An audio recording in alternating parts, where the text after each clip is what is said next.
I think because change is the only constant, everything is changing. Yes. What we see today, where was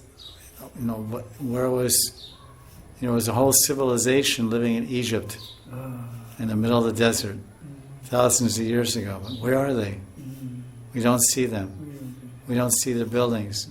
In Rome and Greece and Italy, 2,000 years ago, there were great civilizations and great buildings and palaces of different gods and goddesses. They were pantheists. Something like Hindus, actually. They call pantheists, which means they're more like Hindus, worshipping many devatas and whatnot.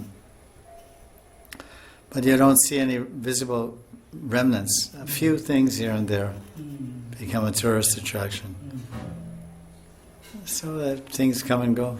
Because the construction of Radhakund, what we see, that was also inspired by that devotee who had gone to Badrinath, and then he had come here, and then because until what that person did 500 years ago, all he did was make a few steps.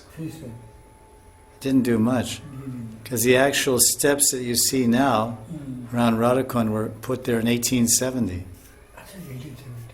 by Lala Babu. Mostly, from what I understood from people that study the history here, they say that person he secured the land.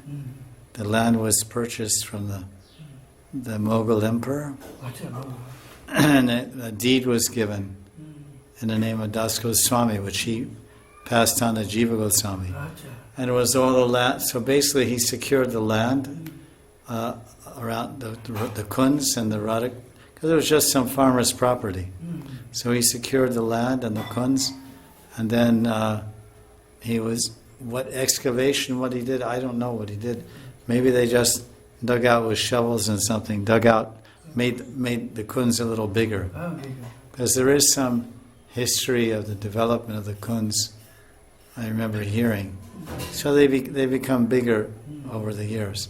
So at that time, 500 years ago, still Radhakund was very, very small. So it wasn't like today's size at all. So I understood he made like one direction, he made one ghat, some stones. And then the rest of it was just, when he was digging out, then they had some dream, don't make it square. So Shamakund is a little oblong. The Panch Pandavas were in the trees.